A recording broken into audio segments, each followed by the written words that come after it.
గౌరవనీయ సజ్జల రామకృష్ణారెడ్డి గారు ఉరఫ్ మా శకుని మామ గారు మాట్లాడుతూ చాలా అంశాలను ఏమనెత్తారు.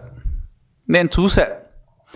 ఆయన ఏదన్నా 2019 నుండి 24 వరకు వాళ్ళ ప్రభుత్వం అధికారంలో ఉన్నప్పుడు నెయ్యి సరఫరా ఎవరెవరు చేశారు, మరి సిట్ రిపోర్టు లో కల్తీ ఎలా జరిగింది అనే దాని గురించి మాట్లాడతారా అంటే ఒక్క మాట కూడా దాని గురించి లేకపోగా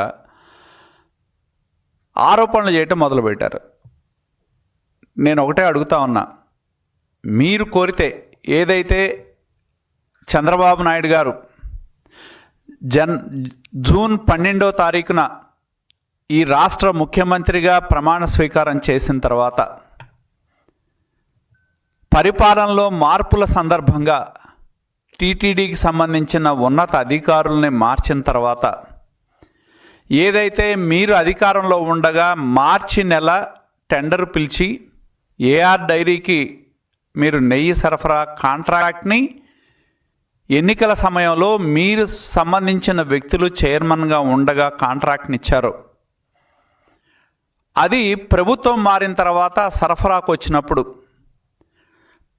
ప్రజల నుండి భక్తుల నుండి వచ్చిన నాణ్యత గురించి ఆరోపణలు ఏవైతే ఉన్నాయో వాటిని దృష్టిలో పెట్టుకొని వివిధ ల్యాబ్స్కి పంపించడం జరిగింది. పంపించిన తర్వాత మొదటి రిపోర్టు స్పష్టంగా సిట్లో పేర్కొన్న విధంగా, ఎందుకంటే మొన్న చూసాను నేను కూడా కౌన్సిల్లో, ఆయన ఎవరో మాట్లాడుతూ ఉన్నాడు, పేజీ తిప్పి పేజీ వెనకాల మాట్లాడతాడు.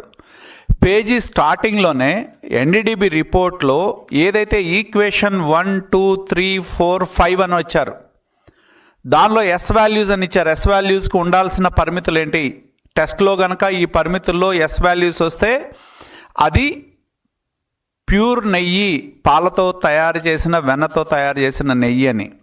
లేనప్పుడు ఆ ఈక్వేషన్ 1 వస్తే కల్తీ ఏంటి, పామాయిలా, 2 వస్తే ఏంటి, 3 వస్తే ఏంటి, 5 వస్తే ఏంటి అనే దానిలో చివరికి ఎనిమల్ ఫ్యాట్ కూడా ఉంది అని ఇనీషియల్ టెస్ట్లో నిర్ధారించిన మాట వాస్తవం, అది జగమెరిగిన సత్యం. అదే దాన్ని ఎన్డీడీబీ మన సిట్లో కూడా పేర్కొన్నారు. తర్వాత ఎవరైతే ఎన్డీఆర్ఐ రిపోర్ట్ ఉందో, ఎక్కడా కూడా సిట్ రిపోర్ట్లో నెయ్యి కల్తీ జరగలేదని కానీ ఎనిమల్ ఫ్యాట్ లేదని కానీ ఇవ్వాల. కానీ వాడు చెప్పింది ఏంటంటే ఏదైతే ఫ్యాక్టర్ 10 ఉందో అది తక్కువ శాతం ఉంటే ఐడెంటిఫై కాదు అని చెప్పారు.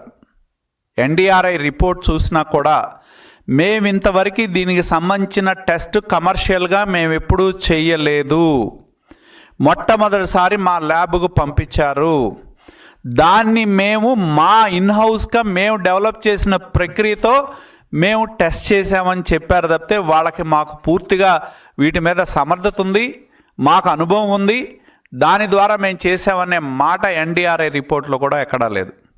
కానీ ఈ కల్తీ నెయ్యిలో ఇన్వాల్వ్ అయింది ఎవరు? ఇన్వాల్వ్ అయిందంతా కూడా ఎన్డీఆర్ఐలో పనిచేసే సీనియర్ సైంటిస్టులు, ఎన్డీఆర్ఐ సైంటిస్టులు, సీనియర్ సైంటిస్టులు వాళ్ళందరూ కూడా. మరి వాళ్ళు కూడా స్పష్టంగా అంత రిపోర్ట్లో స్పష్టంగా పేర్కొంటే ఇవాళ తిరిగి ఏ ప్రభుత్వం అయితే కల్తీ జరిగిందని నిర్ధారించి చర్యలకు ఉపక్రమించి రాష్ట్ర ప్రభుత్వం సిట్టునేస్తే, మరి గతంలో ఆనాడు 2020లో చైర్మన్గా వచ్చి 2024 ఈ ప్రభుత్వం ఆయన తర్వాత వచ్చిన భూమన కరుణాకర్ రెడ్డి హయాంలో కూడా 60 లక్షల కేజీల నెయ్యి కల్తీ జరిగింది, 234 కోట్ల రూపాయల కుంభకోణం జరిగింది, దానిలో 12.5 కోట్ల రూపాయలు విజయవాడకు వచ్చినాయి, దానిలో 7.5 కోట్ల రూపాయల హవాలా ద్వారా చెన్నైకి వచ్చినాయి అని చెప్పి స్పష్టంగా సిట్ రిపోర్ట్ పేర్కొంటే దాని గురించి మాట్లాడరు. వీళ్ళు ఎంత గొప్ప వాళ్ళు అంటే 2022లోనే CFTRI రిపోర్టు వస్తే, కల్తీ జరిగిందని వస్తే మరి దాన్ని తొక్కిపెట్టింది ఎవరు? ఆనాడున్న మీ చైర్మన్ కాదా? అలాగే కొంతమంది భక్తులు అనానిమస్ లెటర్ ఆయనకి ఇస్తే దాన్ని పట్టించుకుంది ఎవరు? మరి ఆనాడున్న చైర్మన్ వైవి సుబ్బారెడ్డి కాదా? అలాగే ఏదైతే టెండర్లో పాల్గొన్న ప్రీమియర్ ఆగ్రో ఫుడ్స్ ఏదైతే ఉందో దానికి సంబంధించిన యజమానిని ఎక్కడ పిలిపించి మాట్లాడారు? వైవి సుబ్బారెడ్డికి సంబంధించి ఎంపీకి సంబంధించిన నివాసంలో సంప్రదింపులు జరిగి 50 లక్షల రూపాయలు వాళ్ళ దగ్గర నుంచి డిమాండ్ చేస్తే 30 లక్షల రూపాయలు డబ్బులు వాళ్ళ దగ్గరకు వచ్చిన మాట వాస్తవం కాదా?